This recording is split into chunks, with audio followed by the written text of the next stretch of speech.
धन्यवाद आदरणीय ओम जी। वक्रतुंड महाकाय सूर्यकोटि समप्रभ निर्विघ्नं कुरु मे देव सर्व कार्येषु सर्वदा। आप सबको हमारा राम राम। आज के इस सत्र में मैं सभी वक्ताओं का और श्रोताओं का हार्दिक अभिनंदन करती हूँ। जैसा कि आप सबको पता ही है कि 11, 12, 13 दिसंबर को हमारा 8वां अंतर्राष्ट्रीय अधिवेशन आईआईटी रुड़की में सफलतापूर्वक संपन्न हुआ, लेकिन सब लोगों के लिए वहां पहुंचना संभव नहीं था। इसलिए 6 जनवरी से हम लोग पुनः उसी क्रम में ऑनलाइन अधिवेशन को आगे बढ़ा रहे हैं। आज 9 जनवरी का ये अंतिम सत्र है। एक बार मैं पुनः आपका अभिनंदन करती हूँ और आज का विषय है इस सत्र का राम राज्य। राम राज बैठे त्रैलोका, हर्षित भय गए सब शोका। बयरु न कर काहू सन कोई, राम प्रताप विषमता खोई। जी हाँ, राम राज्य एक आदर्श मापदंड है किसी भी शासन का। राजनैतिक, आर्थिक, सामाजिक, नैतिक किसी भी दृष्टि से विश्लेषण करें तो राम राज्य आदर्श के मापदंड पर खरा उतरता है। और जब भी किसी आदर्श राज्य की कल्पना की जाती है, हजारों वर्ष पहले राम राज्य हुआ था, लेकिन आज भी राम राज्य की ही कल्पना की जाती है। चलिए आज हम अपने शोध के विद्वानों, जो हमारे आज के वक्ता हैं, उनके शोध पत्र के माध्यम से राम राज्य के विषय में उनके विचार जानते हैं।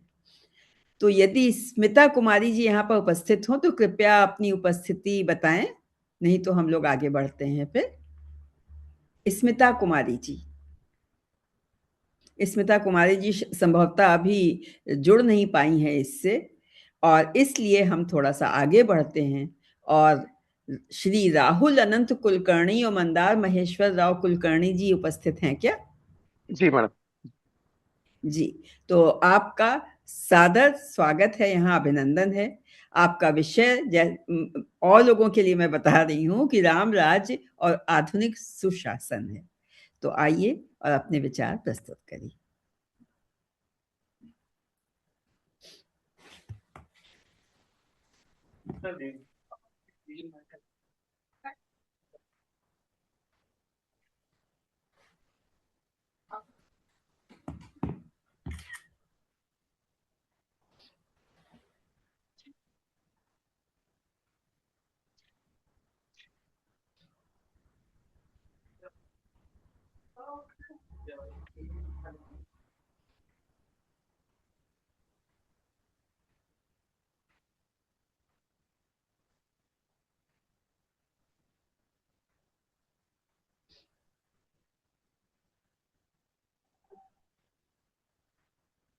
नमस्कार।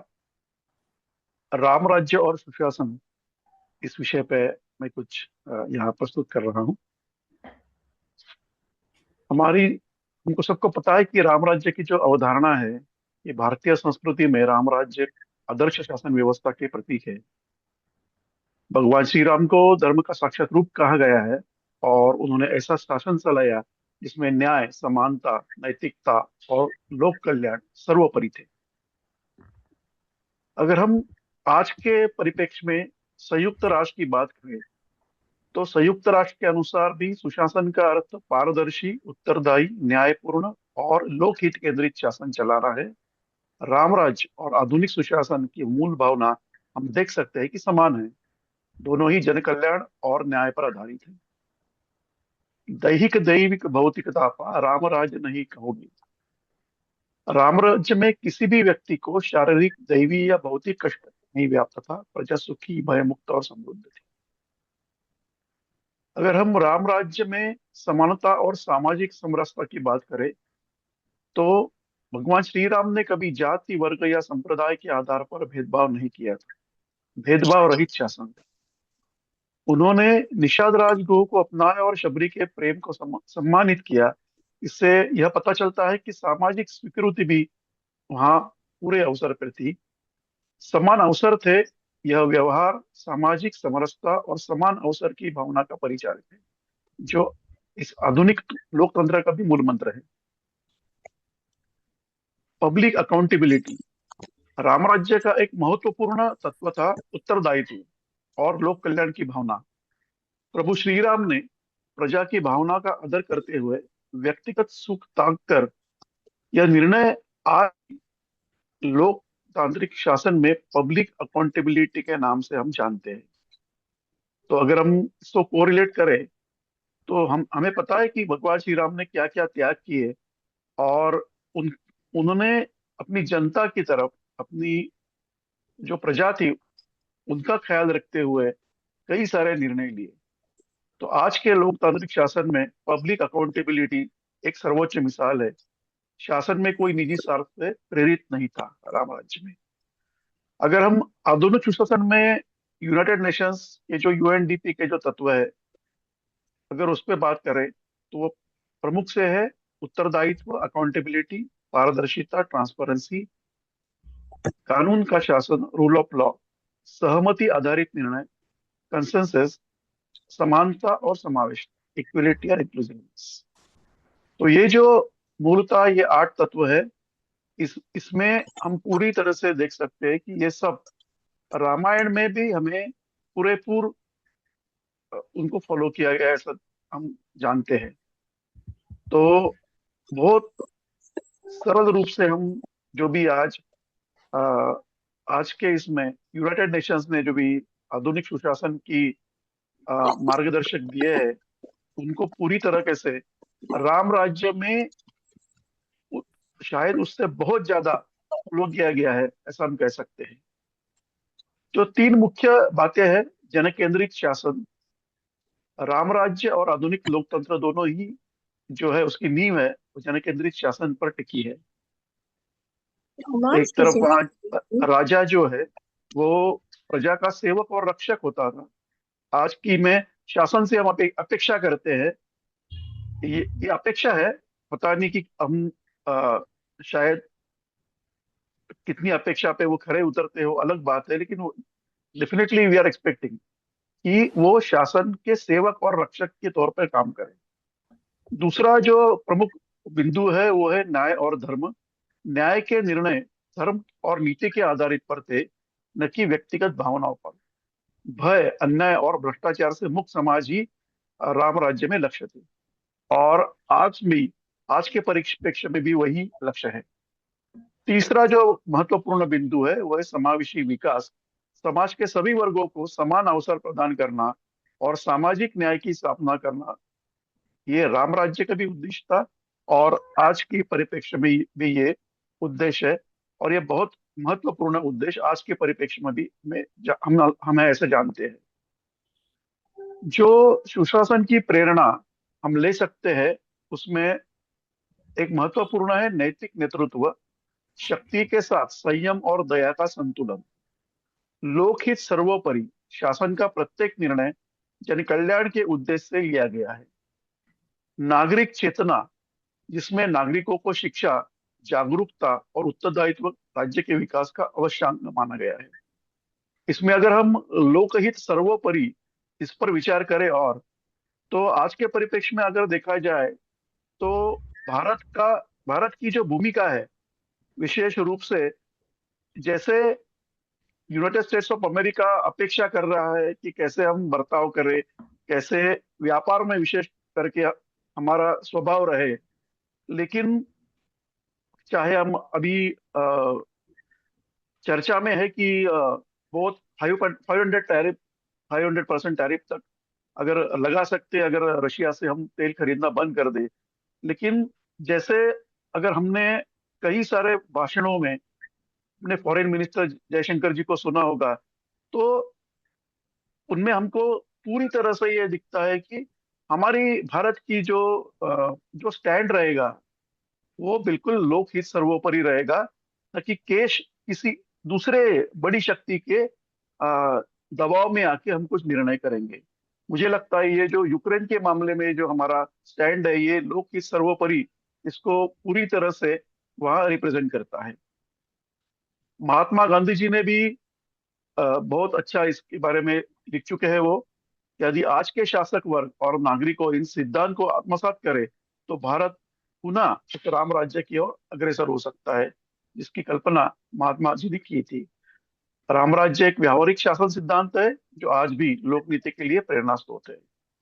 निष्कर्ष में हम ये कह सकते हैं कि राम राज्य आधुनिक सुशासन का एक भारतीय आदर्श स्वरूप है। यह केवल एक धार्मिक कल्पना नहीं बल्कि शासन विज्ञान का एक उत्कृष्ट मॉडल है जिसमें मानवीय संवेदनाएं और धर्मनिष्ठा का अद्भुत समन्वय है। तो एक ये छोटा सा प्रेजेंटेशन मैं सुशासन और राम राज्य के बारे में करना चाहते थे। धन्यवाद।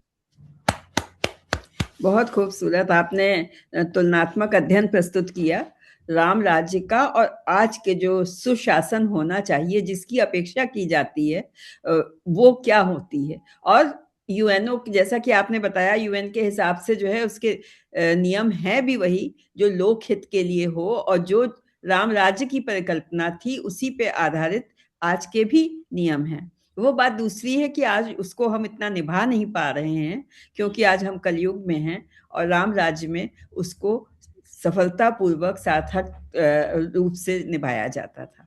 जो आपने आज उसका एक तुलनात्मक अध्ययन प्रस्तुत किया वो बहुत अच्छा था। आपको बहुत बहुत बधाई। धन्यवाद। अब अब मैं एक बात आप लोगों को बता दूं, आपका तो समय समाप्त हो गया राहुल जी, लेकिन आगे के जो हमारे वक्ता हैं उनको मैं बता दूं कि आपके लिए 10 मिनट का समय है और 2 मिनट जब बचेंगे तो हम आपको एक संकेत देंगे कि अपनी बात को 2 मिनट में समाप्त करिए। तो अब हम आगे बढ़ते हैं और मैम, हमारे एक्सक्यूज मी मैम, जी जी मेरा पहला था प्रेजेंटेशन लेकिन नेट के कारण अच्छा थोड़ी चलिए कोई देरी बात नहीं, तो हम आपको बुला लेते हैं। और जी। अब मैं स्मिता कुमारी जी को आमंत्रित करती हूँ जिनका विषय है राम राज्य सतत और समावेशी शासन का आदर्श मॉडल। तो आइए, आपका बहुत बहुत स्वागत है doctor Smita Kumari ji.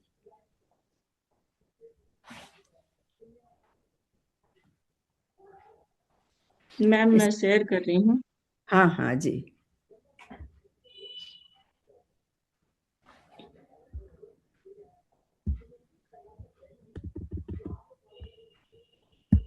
Ma'am share हुआ क्या?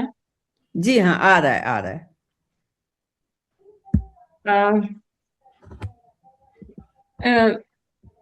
जय श्री राम।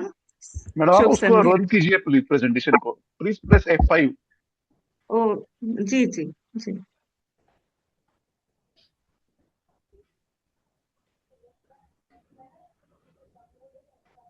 शुभ संध्या। मेरे प्रेजेंटेशन का शीर्षक है राम राज्य सतत और समावेशी शासन का आदर्श मॉडल। राम राज्य केवल एक धार्मिक आदर्श नहीं बल्कि सुशासन, न्याय, समानता और सामाजिक समरसता का प्रतीक रहा है। वाल्मीकि रामायण, तुलसीदास कृत रामचरितमानस तथा अन्य ग्रंथों में वर्णित राम राज्य का स्वरूप मानव केंद्रित, प्रकृति सम्मत और नैतिक मूल्यों पर आधारित शासन की अवधारणा प्रस्तुत करता है, जिसकी विशेषता है सबके साथ निष्पक्ष व्यवहार और सबकी आवश्यकताओं की पूर्ति, जिसमें राज्य की सभी नीतियां प्रजा के हित, न्याय, सभी समान अवसरों पर आधारित हैं। भारतीय संस्कृति त्याग पूर्वक भोग करने का संदेश देती है। राम उसी त्याग आधारित संस्कृति के प्रतिनिधि हैं, जिनमें यह कहा गया है, ईशावास्यमिदं सर्वं यत्किंच जगत्यां जगत् तेन त्यक्तेन भुंजीथा मा गृधः कस्यचित् धनम्। त्याग वृत्ति वाला शासक ही रामराज्य ला सकता है। राम ने अपना सर्वस्व इसलिए त्याग दिया कि लोग प्रसन्न और सुखी रहें। राम राज्य शासन के उस आदर्श का प्रतिरूप है जहां प्राकृतिक, सामाजिक, आर्थिक कोई भी पीड़ा समाज को नहीं सताती थी। तुलसीदास जी कहते हैं, राम राज नभ घेसु सुनु सचराचर जग माही, काल कर्म स्वभाव गुण कृत दुख काहू नाही। यह सब सतत और समावेशी शासन, सस्टेनेबल एंड इंक्लूसिव गवर्नेंस की विशेषताएं हैं। महात्मा गांधी ने राम राज्य का आदर्श प्रस्तुत करते हुए भारतीयों को स्वराज पाने के लिए प्रेरित किया था। आज जब सतत विकास, समावेशी शासन और मानवाधिकार जैसे विषय वैश्विक विमर्श का केंद्र हैं, तब राम राज्य की अवधारणा अत्यंत प्रासंगिक बन जाती है। प्रस्तुत शोध पत्र का उद्देश्य राम राज्य की ऐतिहासिक, सामाजिक, दार्शनिक और व्यावहारिक व्याख्या करते हुए इसे सतत एवं समावेशी शासन के आदर्श मॉडल के रूप में प्रस्तुत करना है। राम राज्य की अवधारणा का ऐतिहासिक एवं दार्शनिक आधार। प्राचीन भारत में राजधर्म के रूप में शासन की कला एवं राज्य शास्त्र की परंपरा स्थापित की गई थी, जिसका उद्देश्य व्यक्ति, समाज, उसके आचार व्यवहार, प्रायश्चित एवं परंपरा आदि का संरक्षण करना था। राजधर्म से विश्व एवं उसके समस्त प्राणियों का कल्याण संभव है। राम राज्य में एक आदर्श शासन व्यवस्था के सभी तत्व सन्निहित थे, अतः राम राज्य के मूल सिद्धांतों एवं विशेषताओं का अध्ययन अपेक्षित है। धर्म और शासन का समन्वय। भारतीय शासन दर्शन में धर्म और शासन का आधार है। राम धर्म के साकार स्वरूप हैं। रामो विग्रहवान धर्म, साधु सत्य पराक्रम। धर्म सत्य की क्रियामूलक अभिव्यक्ति है और सत्य धर्म का सारभूत तत्व है। राम का चरित्र सत्य और धर्म का युगल अधिष्ठान है। धर्मिष्ठः सत्य संथश्च पितुर्निर्देश कारकः, त्वयि धर्मश्च सत्यम च त्वयि च सर्वम प्रतिष्ठितम्। न्याय और समानता का आदर्श। श्री राम ने धर्म को शासन का केंद्र बनाकर यह सिद्ध किया कि न्यायपूर्ण शासन वही है जो धर्म संगत हो। राम राज्य में किसी के साथ अन्याय नहीं होता, न कोई दुखी होता, न ही कोई भयभीत। तुलसीदास ने लिखा, दैहिक दैविक भौतिक तापा, राम राज नहीं काहू ही व्यापा। सब नर कर ही परस्पर प्रीति, चल ही स्वधर्म निरत श्रुति नीति। राम राज में न्याय व्यवस्था पूर्णतः निष्पक्ष थी। सबके प्रेरणापूर्ण राम सर्वत्र प्रेरणा पुंज राम सर्वत्र न्याय की रक्षा में तत्पर दिखते हैं। सीता त्याग प्रसंग इसी बात का प्रमाण है कि शासक को लोक आस्था और नैतिकता के प्रति जवाबदेह होना चाहिए। राष्ट्रहित के समक्ष निज हित का त्याग करते हुए एक आदर्श उदाहरण प्रस्तुत करते हैं। लोक निरंजन के लिए सर्वस्व न्योछावर करने वाले राजा राम की यह प्रतिज्ञा है, स्नेहम दयाम च सौख्यम च यदि वा जानकीमपि, आराधनाय लोकस्य मुंचतो नास्ति में व्यथा। ये सामाजिक समावेशन के अद्भुत उदाहरण है, जिसमें शासन सर्वजन हिताय सर्वजन सुखाय के सिद्धांत पर आधारित था। रामायण में महर्षि वाल्मीकि ने धर्म, दर्शन एवं नीति रीति के साथ सामाजिक आचार विचार का सर्वांगीण आदर्श प्रस्तुत किया है। राम मानवता के महान मानदंड हैं। उनकी दृष्टि में संपूर्ण मानव समाज एक समान है। वे सबको समान भाव से देखते हैं एवं सबसे समानता के साथ मिलते हैं।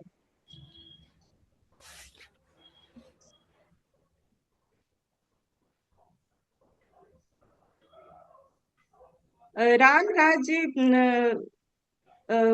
के साथ सतत विकास का दृष्टिकोण भी जुड़ा हुआ है। आधुनिक संयुक्त राष्ट्र की, जैसा कि सर ने कहा इसके पहले, कि ये जो SDGs हैं, सस्टेनेबल डेवलपमेंट गोल्स, संयुक्त राज्य ने जो तय किए हैं, संयुक्त राष्ट्र ने 17 गोल्स उन्होंने तय किए हैं, 17 लक्ष्य।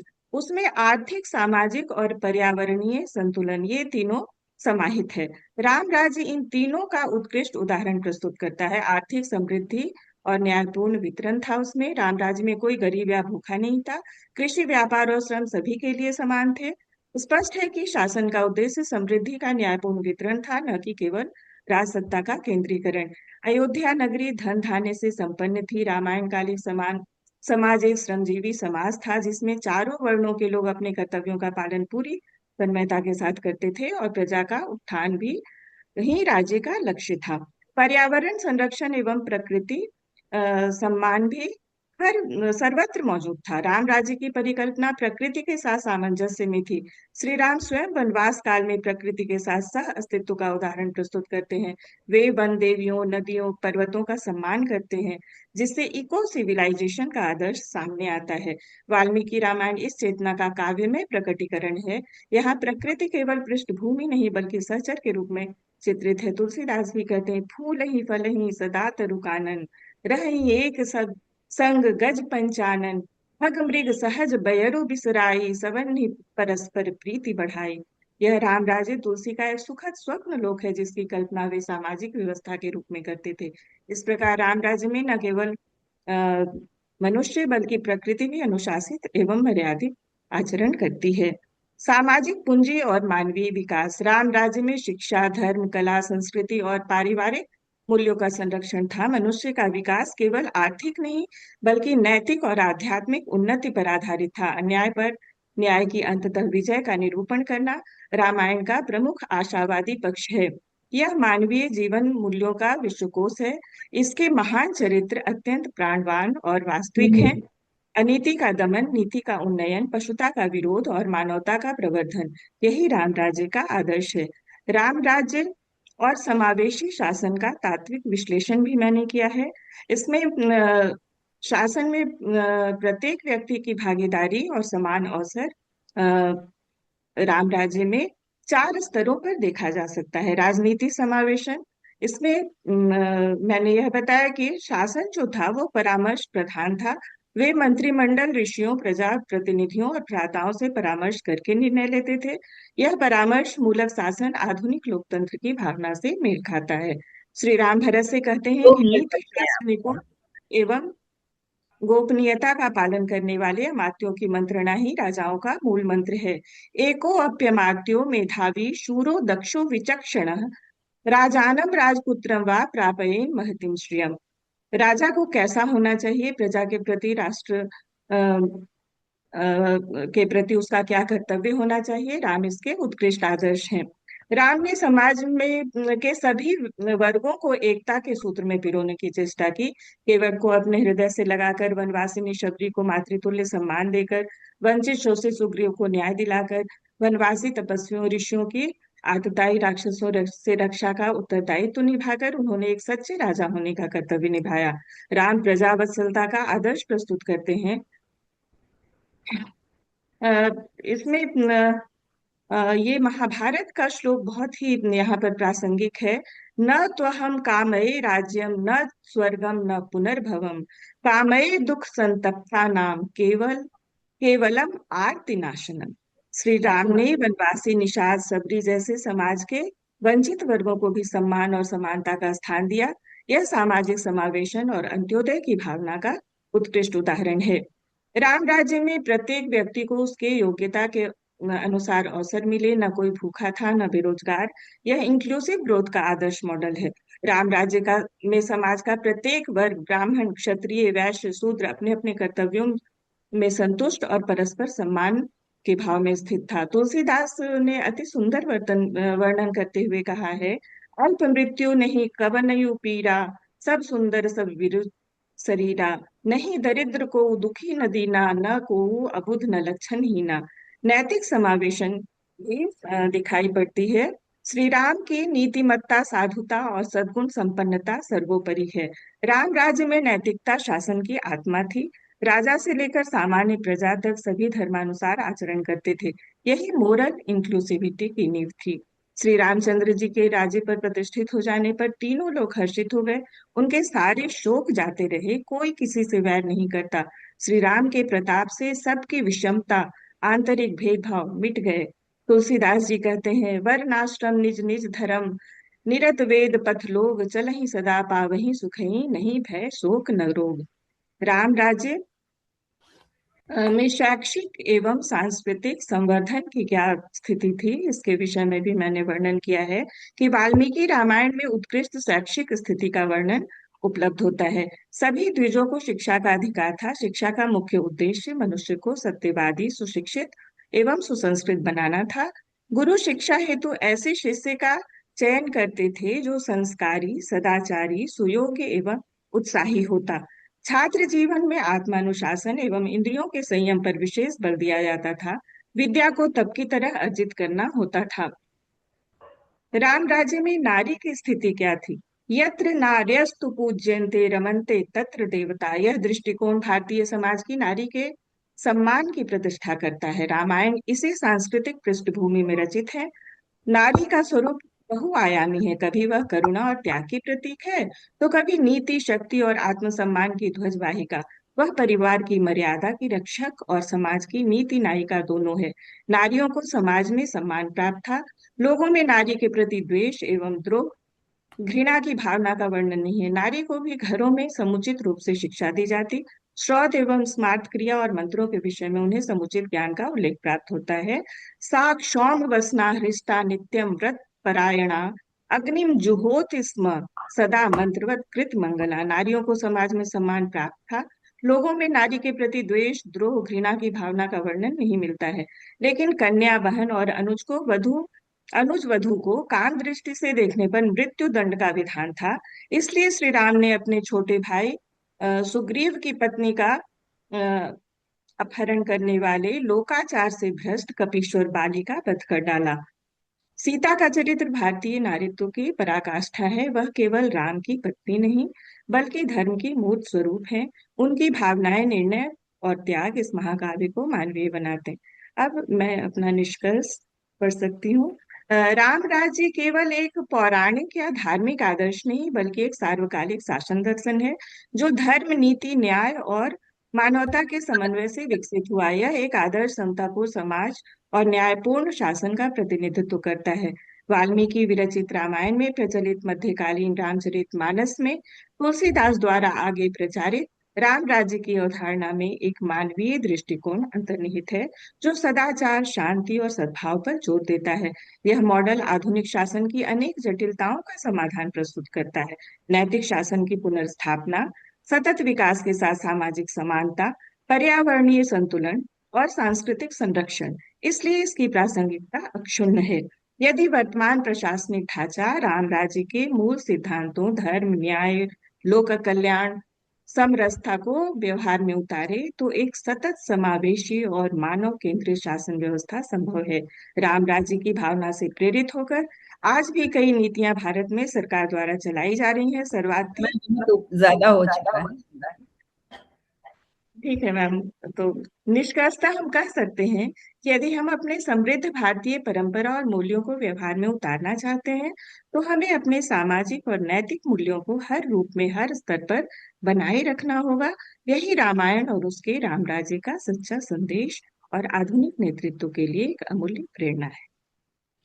जय श्री राम। बहुत अच्छा आपने प्रस्तुत किया है स्मिता जी। और ये जो धन्यवाद राम मैम। का सतत विकास और समावेशी शासन ही लोकहित का नींव है। उसकी जो जी जी अवधारणा है उसी के आधार पर लोकहित संभव है। और राम राज्य तो आदर्श था ही, लेकिन आपने उसका विस्तार से विश्लेषण करके जो प्रस्तुत किया वो निश्चय ही बहुत सराहनीय है। आपको बहुत बहुत बधाई। और प्रणाम। अब मैं आगे बढ़ती हूँ और जी मैं आमंत्रित करती हूँ श्री शंकर वेंकट रमन नारायण एवं उमा शंकर जी को। ये शायद श्री शंकर वेंकट नारायण जी प्रस्तुत करेंगे। उनका मैं स्वागत करती हूँ, बहुत बहुत स्वागत करती हूँ।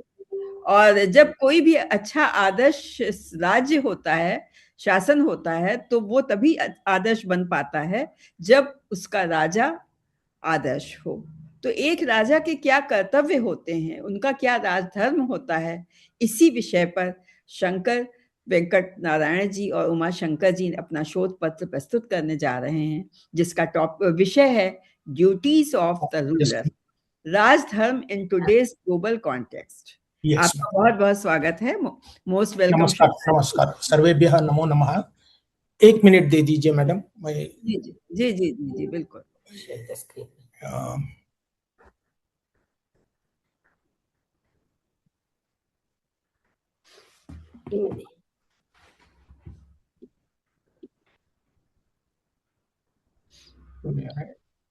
It is here. Yeah. got this computers. Deny, no? Deny. Share.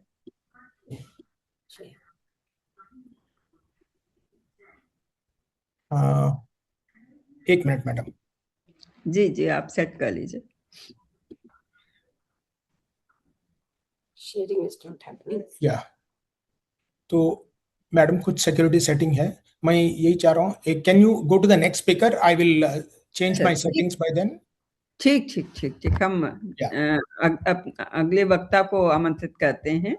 यहाँ पर श्री राधा कृष्ण पिल्लई जी उपस्थित हैं। यस मैडम जी, आपका मैं हार्दिक अभिनंदन करती हूँ।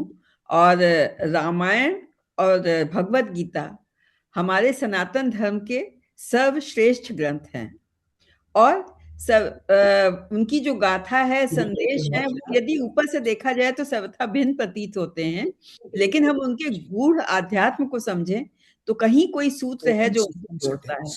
और राजयोग के आध्यात्मिक पक्ष पर अपना शोध पत्र प्रस्तुत करेंगे आज श्री राधा कृष्ण पिल्लई जी। उनका विषय है the ancient spiritual wisdom on Rajyoga, a common thread connecting Ramayana and Shrimad Bhagavad Gita.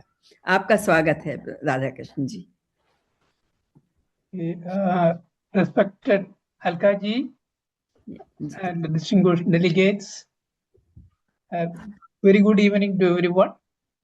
Okay, the topic is ancient spiritual wisdom on Raja Yoga, a common thread connecting Ramayana and Srimad Bhagavad Gita. And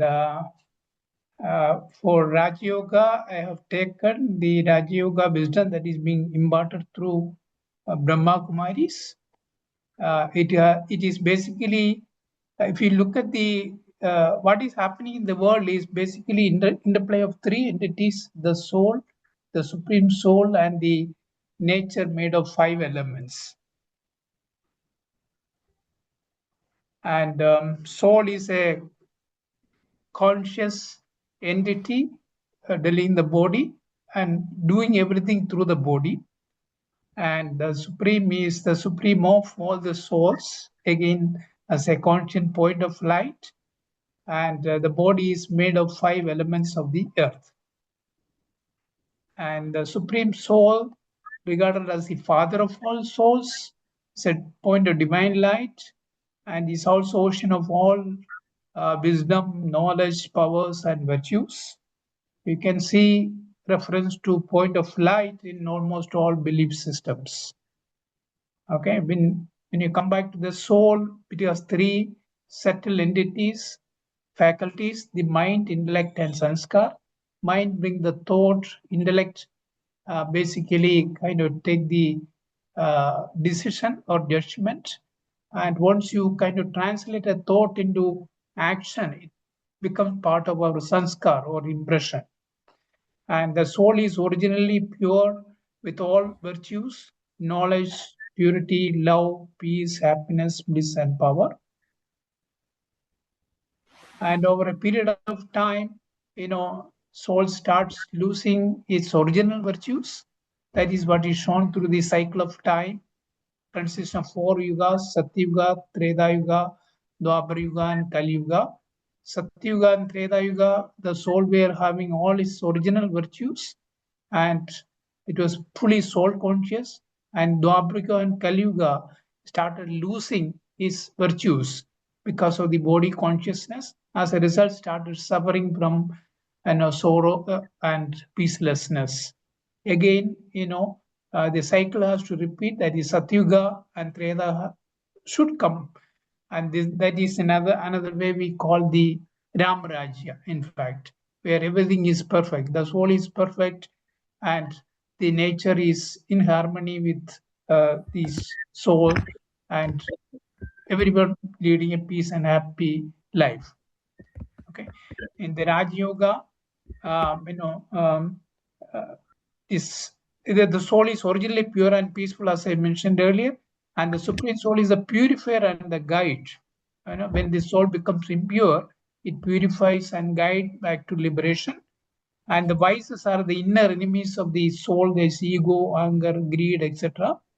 And the remembrance of the soul, of the supreme soul, that is reconnection of the soul and supreme soul, purifies the soul. And finally, the inner sovereignty and liberation is acquired.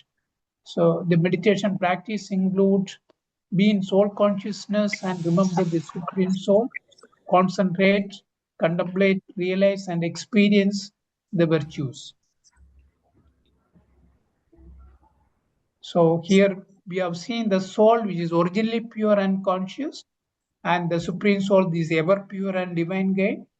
And then the soul goes through a kind of soul conscious to body conscious. When it becomes body conscious, all the vices started kind of accumulating in the soul. Now let us see the analogy with Ramayana. Okay, the Sida the soul could be, treated as Sida. Sida is originally pure and is subjected by the vices, that is the Raman. Okay, Rama is the supreme soul, the divine rescuer of the soul and the guide. And Raman is nothing but the ego or vices, that is all the vices, that got accumulated in the soul. Then comparing with Srimad Bhagavad Gita, the soul is none other than the Arjun. Okay, Arjun is in a confused and morally conflicted state, and Krishna is the supreme soul, awakening the inner clarity in Arjun. Arjuna, we are all souls, in fact, and Kauravas are, the symbol of inner enemies like greed, fear, delusion, etc. And Gita, it is very well stated that whenever there is a decline in the righteousness and increase in unrighteousness, Arjun, at that time I manifest myself on earth to protect the righteous and annihilate the wicked, and to re-establish the principle of dharma. I appear on this earth age after age. I'm basically appearing to kind of re-establish the Ramarajya that we lost. So once the Supreme purifies the soul, that is, when soul become peaceful, strong, and happy, the mind become clear, creative, tranquil, and alert. That lead to a body which is disease-free, strong, and balanced. That get reflected in the relationship that becomes harmonious, truthful, and loveful. That get reflected in the society that is organized, just, and peaceful. And that has an impact on the environment. Environment become clean, harmonious, and balanced. This is the kind of pathway to the Ram Rajya. Okay, this is the pathway to the sustainable development goals. So to summarize, you can see that both Ramayana and Gita depict the same inner journey through different lenses. In fact, in Ramayana, the outer narrative of soul's captivity and rescue is kind of described, and also shows the story of inner loss and rescue. It's a cyclic behavior, inner loss and rescue. Okay, this keeps on repeating. Gita, it basically covers the inner dialogue of soul's awakening and the battle, and explains the psychology of the inner battle. Okay, and Raja Yoga offers the method of spiritual transformation. Okay, and you can see that the same spiritual transformation could be looked from Ramayana and Gita's perspective, in fact. Okay, that's all I wanted to share. Thank you very much for your patient listening. I hope I am on time. बहुत सुंदर आपने प्रस्तुत किया, और एक बहुत ही गूढ़ और क्लिष्ट विषय को आपने बहुत सिंपल ढंग से प्रस्तुत करके सबको समझने में बहुत आसान कर दिया उसको। जो ये बहुत ही गूढ़ विषय है हमारा अध्यात्म का, जिसको आपने बहुत सरल शब्दों में समझाया कि हमारा ब्रह्मांड जो है वो सोल, सुप्रीम सोल और नेचर में बटा हुआ है। और आपने जो है सोल के लिए, यदि त्रेता युग में सीता जी को बताया, तो द्वापर युग में अर्जुन का आपने उनसे तुलना की है। और सुप्रीम गॉड उसमें यदि राम थे तो इसमें श्री कृष्ण हैं। और नेचर ऑफ हार्मोनी में जो है आपने जो सोल बाई कॉन्शियसनेस थी वो रावण को यदि त्रेता युग में बताया तो द्वापर में कौरव को बताया। जैसा कि हमको ये समझ में आया, हम जहां तक हम समझ रहे हैं, आप बताइए हमने सही समझा कि नहीं समझा? Okay, it's a different perspective on viewing this, because compared to the traditional belief, there is some kind of difference in terms of the interpretation, in fact. Ji ji ji ji. So, लेकिन आपने जो का interpretation दिया है और जिस तरह से बहुत सिंपल वे में उसको एक्सप्लेन किया है, वो बहुत ही अच्छा है। उसके लिए आपको एक बार क्लैपिंग होनी चाहिए आपके लिए। बहुत अच्छा आपने प्रस्तुत किया इसको। Thank you very much, thank you. और अब श्री शंकर वेंकट नारायण जी, क्या आप उनका सेट हो गया?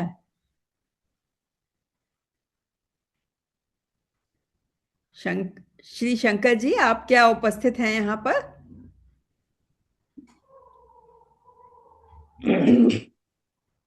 जी, शंकर जी आपका स्वागत है।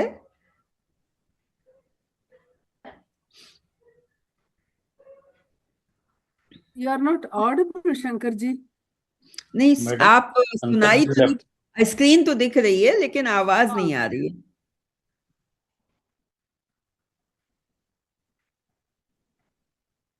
आपका स्क्रीन पे तो दिखाई दे रहा है।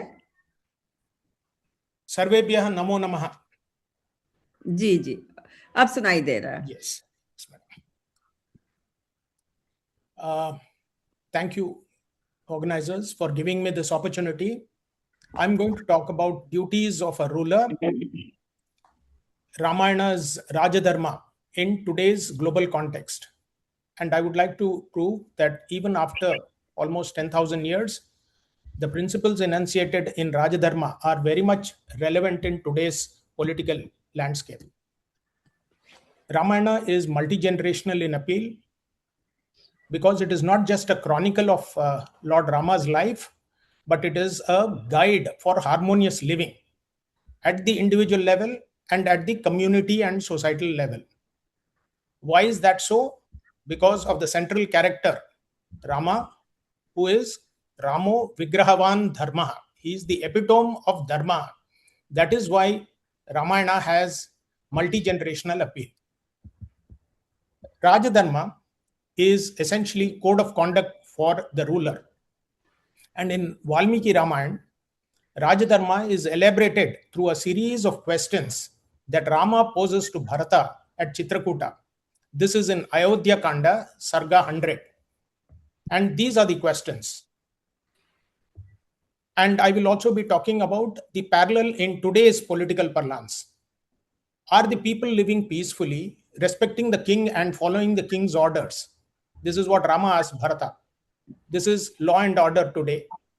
Does the king prefer one learned man instead of many inexperienced persons in his council of ministers? This is experienced, broad-based cabinet. Does the king have ministers and officials of unquestionable loyalty, dedicated administration? Do the ministers and advisors maintain harmonious relations with the public, citizen connect? Whether the general and other key military personnel have passed the test of loyalty, patriotic bureaucracy? Are labor relations maintained well? And are salaries paid on time and equitably? Efficient personnel or HR management? I mean, these are today's governance concepts. Then again, Rama continues the questions to Bharata. Are the women safe and protected by the state? Women's safety and rights? Are the forests maintained well? And are the animals taken care of well, which is environment, wildlife, and ecology? Is the financial position of the kingdom stable, budgeting and financial administration? Is the law and order situation under control? Law and order and justice? Are elders and teachers treated with respect? And are religious activities carried out in an appropriate manner? Senior citizens' welfare and religious endowments? And is the king aware of the evil habits that he may end up with? This is vigilance and Lokayukta. So the concepts of Rajadharma find a parallel even in today's political landscape. And the main duties of the king have been prescribed as follows: protecting the subjects, flora and fauna, upholding dharma, ensuring justice, maintaining administration, leading in battle, and being accountable. In fact, one very important aspect we have to understand is that under Rajadharma, the king is owning or sharing the karmic merits of the citizens as well as the karmic demerits of the citizens. And therefore, the king has a responsibility, vicarious responsibility, to ensure that his subjects do good karmas. Qualities of an ideal king: wisdom and discernment, righteousness, self-control, and benevolence. Now let us compare Rajadharma with the contemporary forms of governance, which are liberal democracy, which is basically the Western political thought, authoritarianism, dictatorship, and communism. Rajadharma versus Western political thought. The foundation. Rajadharma rests on dharma, which is the comprehensive, unchanging moral and cosmic law. Western political thought system is grounded in secular logic and laws created by people. Next point, ruler's role. Monarch serves as a moral model, embodying the ideal of philosopher's king, and the primary duty of the king is prajapalana, which is to ensure complete well-being and security of their subjects. What about Western political thought? Ruler's role ranges from guaranteeing the natural rights of citizens to preserving social order through exercise of authority. Source of legitimacy is gained through dharma. Right to rule arises under Western political thought. Right to rule arises from the agreement of the people being governed and adherence to the constitutional law. State's goal under Raj Dharma is to achieve Ramrajya or Dharmarajya. Under Western political thought, objective centers on achieving political stability, safeguarding the rights of individuals. So this is Western political thought or liberal democracy. Now let's compare Rajadharma with authoritarianism. Source of authority. Authority to rule is derived from upholding dharma. Under authoritarianism, authority is absolute and is based on the discretion and personal wishes of the ruler. Limitations on power. Significant moral and ethical limitations on the ruler's power. Under Rajadharma, authoritarianism, power is total and is not subject to any scrutiny. Decision making. Power involves seeking the advice and opinions of others. In fact, when Rama was to be, or Dasharatha wanted Rama to be crowned as the prince, he sought the advice and agreement of all the ministers in his cabinet. It was not an individual decision. Now, under authoritarianism, decisions are made according to the ruler's private wishes. And the ideal concept is geared towards a welfare state, creating a welfare state. Whereas under authoritarianism, system carries the risk of degrading into tyranny because it is a one-man rule. Rajadharma versus dictatorship. Source of authority is again upholding dharma, whereas under dictatorship, the entire power is concentrated in the hands of a single authority. Often the power is gained through violence or pressure. Goal of governance. The main objective is well-being, harmony, and financial success of every person. Dictatorship focus is on keeping the ruler in authority. Use of force, punishment. Danda is employed to uphold justice. Whereas under dictatorship, coercive power is used to control, repress, and generate fear. Morality and ethics. System demands that the ruler possesses a high degree of moral soundness. Under dictatorship, moral principles are ignored in favor of whatever is politically convenient. Now, let's compare it with communism. Source of authority. Again, authority is derived from upholding dharma under Rajadharma. Dictatorship, power is total, concentrated in the hands of a single authority. Often, the power is gained through violence and pressure. Goal of governance, main objective is well-being. Here, the focus is on keeping the ruler in authority continuously. Use of force and punishment. Danda is employed to uphold justice, whereas under dictatorship, coercive power is used to control, repress, and generate fear. Morality and ethics.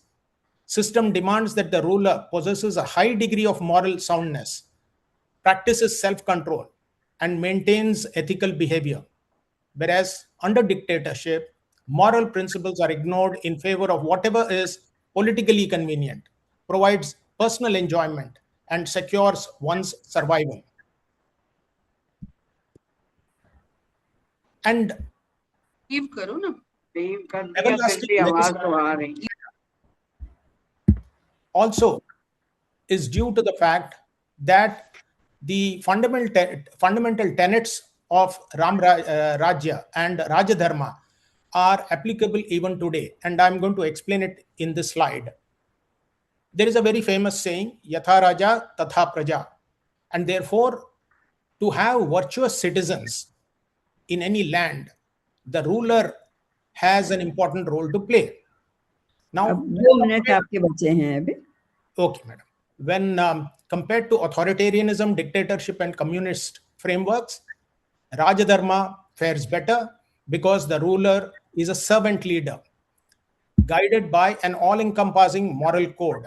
Absolute power is not vested in the hands of a single individual or authority. Now let's look at liberal democracy. There is a growing realization that too much focus on individual rights and freedoms ignore the fact that individuals are part of a larger communion. Excessive individualism can weaken social bonds and security, and excessive emphasis on rights leads to responsibilities getting ignored. And therefore, in conclusion, a proper balance between individualism and community, rights and responsibilities, and material and spiritual values is essential, something that can be achieved by adapting the Rajadharma template to contemporary requirements. A final word. Chakravarti Rajagopalachari, Rajaji, as he was popularly called, was the last Governor General of India before it became a republic in 1950. And there is a saying about Ramayana that he has said, which is so powerful and so impactful. There is no country which can be governed more easily than India. You have only to appeal to traditions. All the great old kings of the past, Janaka and Sri Rama, are still alive and governing our hearts. I am not the Governor General. Sri Rama is. Dhanyavada. Thank you. बहुत अच्छी प्रस्तुति थी आपकी. आपने एक राजा के क्या कर्तव्य होने चाहिए और श्री राम में क्या गुण थे, और सबसे बड़ी बात कि आपने इस बात को यहाँ पे प्रस्तुत किया कि श्री राम यहाँ पे आज भी उपस्थित हैं, और ये बात सच है कि ईश्वर हैं तभी हम लोग यहाँ पर चल रहे हैं, वरना तो सृष्टि नष्ट हो जाती. बहुत बहुत आभार आपका और बहुत बहुत धन्यवाद. धन्यवाद. अब आज के इस सत्र के अंतिम वक्ता हैं श्री प्रतीक खन्ना जी. प्रतीक खन्ना जी उपस्थित हैं यहाँ पर. मैडम, मेरा एक प्रश्न था अभी जो स्पीकर थे उनसे, क्या जी, मैं पूछ जी. सकता हूँ या बाद में पूछे? नो. पहले एक बार प्रतीक खन्ना जी को देख लेते हैं, उनका वो हो जाए, उसके बाद आप पूछिएगा. धन्यवाद. प्रतीक खन्ना जी हैं क्या यहाँ पे? प्रतीक जी, कैन यू आप अपना अनम्यूट करिए प्लीज. Unmute yourself. मेरी आवाज आ रही है? जी जी आ रही है. अच्छा जी, आपका स्वागत है. आप अपना जो वक्तव्य है यहाँ पे शोध पत्र प्रस्तुत करिए please.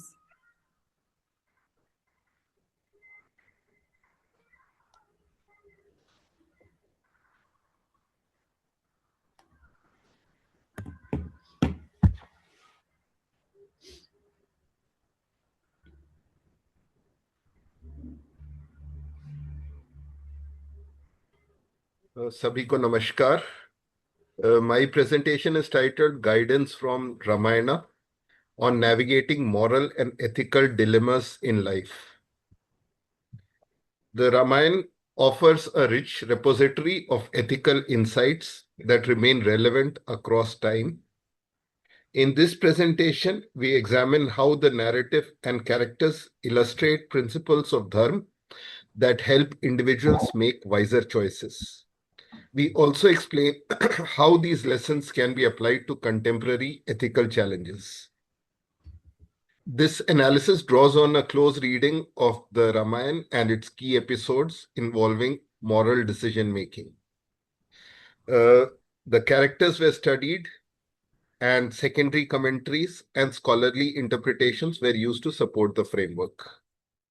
The concept of dharma in Ramayana represents duty, righteousness, and moral harmony aligned with cosmic order Ramayana demonstrates that dharma is not always absolute, but depends on context and one's role in society. Understanding this layered nature of dharma is crucial for making balanced ethical judgments. Now, in Ramayana, Ram is the ethical exemplar.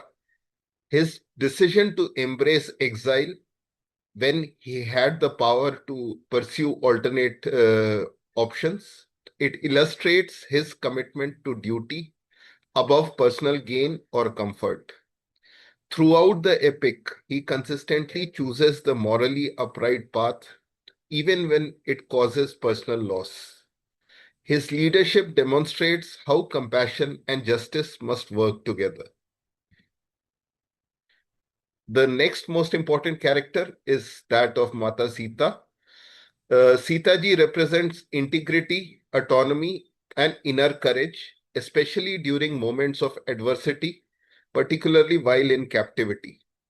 During the period when she was in captivity, Ravan gave her the choice of an alternate course. She knew she was in a hopeless situation on an island surrounded by ocean on all sides and in a very helpless position. But in spite of that, she chose the path which was morally correct. Her choices highlight the power of truth and self-respect in confronting injustice. Sita's conduct shows how moral strength can coexist with compassion and dignity. During the period of her captivity itself, Hanumanji offered to carry her back to Sri Ram, but she declined the offer. And the reason that she provided was that she will instead wait for her husband to rescue her rather than fleeing via alternate mechanisms. So even in that adverse circumstance, she chose the option that was morally the most correct one. Then let's look at the character of Hanumanji, his ethic of devotion and intelligence. Hanuman embodies a combination of devotion, humility, and strategic intelligence. His actions reflect an ethical mindset in which loyalty is balanced with thoughtful decision-making. He demonstrates the importance of emotional intelligence in resolving conflicts ethically. So, there are several episodes in Ramayana where Hanumanji was carrying out the heavy lifting, particularly during the conquest of Lanka. But at every point of time, he attributed his success to the blessings of Sri Ram. So, had it been a normal mortal character, ego could have easily found a place in his heart, but not with Lord Hanuman. He was always on the right path where he never allowed ego to distort his vision, and he knew what was the guiding factor behind his success. Next, we look at the character of Ravan. This character provides us with ethical warning. Ravan reminds us that knowledge and power become destructive when not guided by humility or self-control. Despite possessing great wisdom, his ego blinds him to the consequences of his actions. His downfall illustrates that partial virtue cannot compensate for moral arrogance. So he had all the powers that any mortal could have dreamt of at that point of time. But in spite of that, he was blinded by ego and his vices, and which in turn ultimately led to his destruction. Based on these episodes, we can derive an ethical framework from these characters. This framework emphasizes evaluating competing duties, seeking counsel, and considering long-term consequences of our actions. The Ramayana teaches that ethical action must be deliberate and implemented with sincerity. The ethical framework would comprise of First, the identification of dharma, where we determine the relevant ethical principles and duties applicable to situation. Then hierarchical evaluation. When multiple principles apply, then we can evaluate the relative importance using the hierarchy suggested in the epic. Then deliberative consultation. There might be times when our individual analysis may not be adequate, and in those circumstances, we can seek counsel from those with relevant ethical wisdom. And integrated implementation, where we execute the decision with attention to both ends and means. Balancing ethical duties, real-life dilemmas often involve conflicts between personal, familial, and societal duties. Ramayana provides examples of how such conflicts can be approached with clarity and moral discipline. It also highlights the concept of apadhar, which guides decision-making during crisis. Applying these principles in modern life, the lessons of Ramayana can guide professionals who face ethical challenges in the workplace. It encourages integrity even when shortcuts appear tempting and reinforces the value of ethical leadership. The text also helps individuals address unethical directives with clarity and courage. Conflict resolution and human values. The epic promotes resolving conflicts by focusing on truth, empathy, and the recognition of shared humanity. Characters such as Lord Ram and Hanuman demonstrate how respect and dialogue can prevent escalation. These principles can be applied to personal, professional, and social conflicts today. Ethical character, according to Ramayana, is built through practice, reflection, and learning from moral exemplars. The epic emphasizes integrating emotional balance, rational thought, and virtuous action into daily life. Such development strengthens one's ability to respond wisely to ethical dilemmas. To conclude, Ramayana provides a timeless ethical model grounded in dharma and compassion. Its teachings help individuals navigate complex dilemmas by promoting clarity, humility, and responsible action. By applying these insights, we can make more thoughtful decisions in both private and public life. Thank you.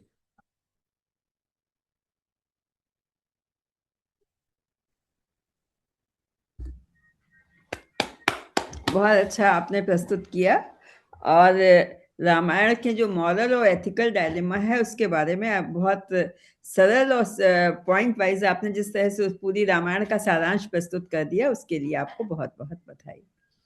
अब हमारे श्रोता विद्वानों में से कोई एक थे जो शंकर वेंकट नारायण जी से क्वेश्चन पूछना चाह रहे थे, कृपया आप पूछ सकते हैं। जी, मैं रामचंद्र शुक्ल। नमस्कार। मेरा प्रश्न शंकर सर से है। आपने लोकायुक्त वर्ड आपने अपने प्रेजेंटेशन में यूज किया। हाँ जी। तो Lokayukta nowadays it is practiced, whether it was practiced in the time of Ramraj? In Ramraj, there were multiple councils. There was something which was an administrative council, which was the cabinet. Then there was another one which was a judicial council, which went into the judicial decisions and of the king, and therefore the king also had to take a decision which did not conflict with any of the legal precedents. And the third, of course, was something which was a community, community council. So these, I mean, they are called Sabha, Samiti, and Sansad. And each one of them had a specific purpose. A Sabha was the meeting place of the king and his ministers. Samiti, a court of justice. So there was something like a Supreme Court, a High Court, a system which also checked abuse of power by the king. And for them, instead of a constitution that we generally, have today, the dharma, the Sanatana dharma was that framework against which the king's actions were judged. So that was the second council. And of course, the third was a Sansad. which is a social gathering of people. So you can say that was a Diwane Aam.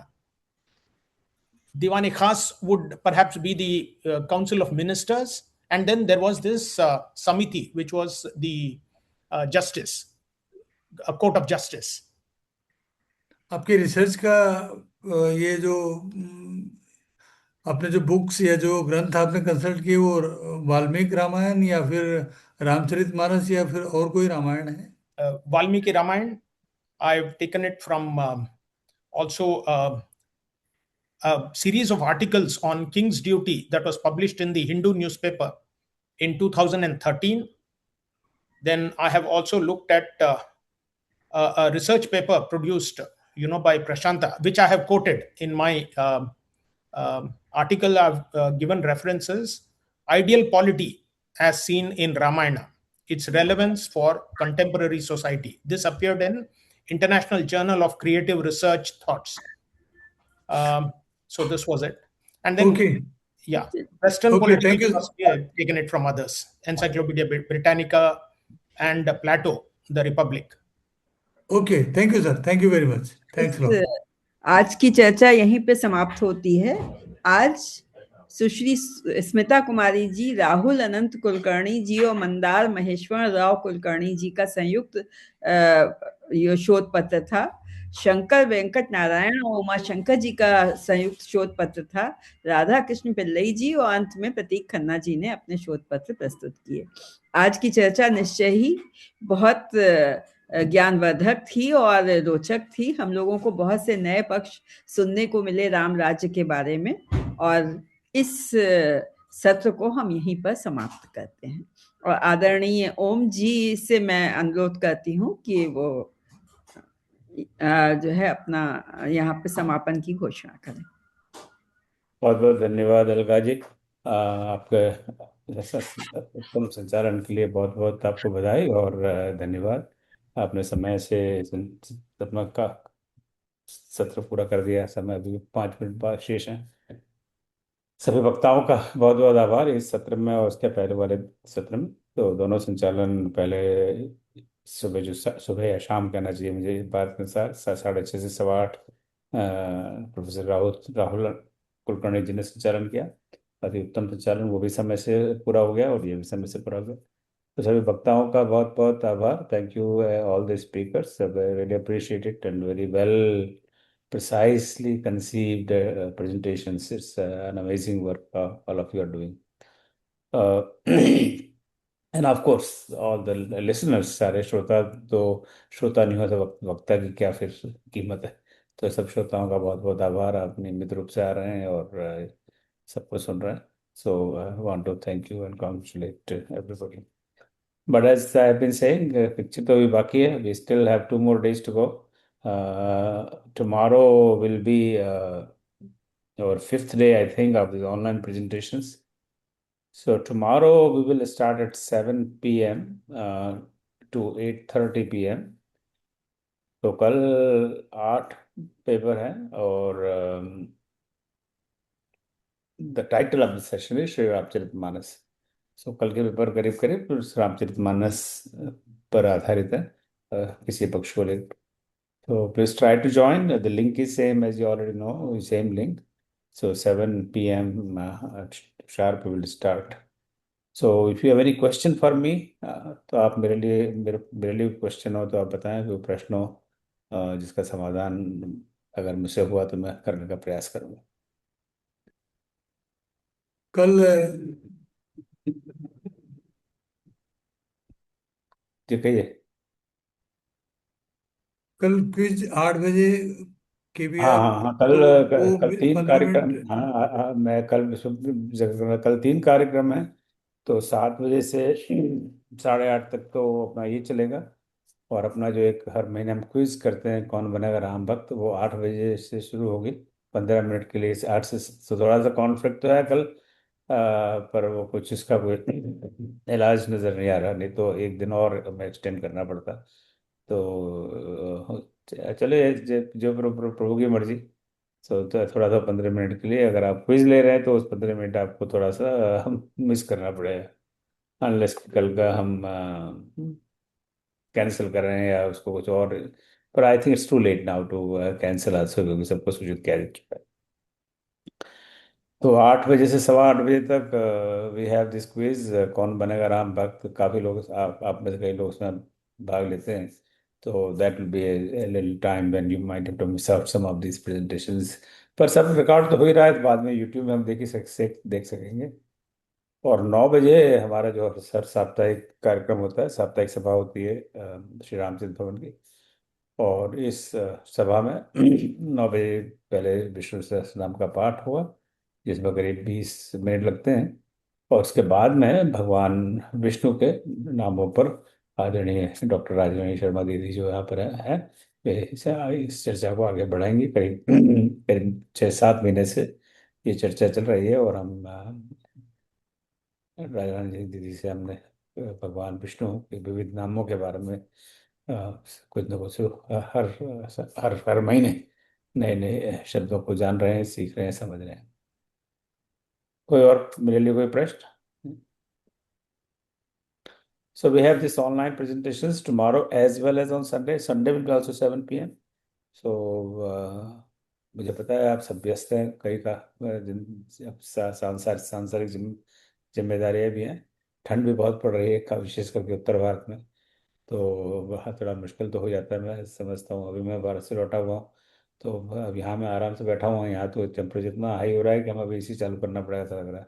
और वहाँ पे सब जब ठंड लगती है तो पता लगता था कि इतनी ठंड में हमें रोल सबको 10 बजे 10:15 बजे तक यहाँ बैठाए रखता हूँ, ये तो बहुत बड़ा अत्याचार है। तो अगले साल से हमें इस पर विचार करना पड़ेगा कि जब भारत में ठंड हो तो हमें क्या किस तरह से कार्यक्रम आयोजित करने चाहिए। चलो वो बात की बात है। सो पुनः आप सबका बहुत बहुत धन्यवाद। और फिर प्रभु ने चाहा तो कल मिलेंगे। आज कई पुराने मित्रों से दर्शन हो गए, राहुल से दर्शन दर्शन हो गए, कभी मिले, हमें मिले तो कई कई वर्ष हो गए।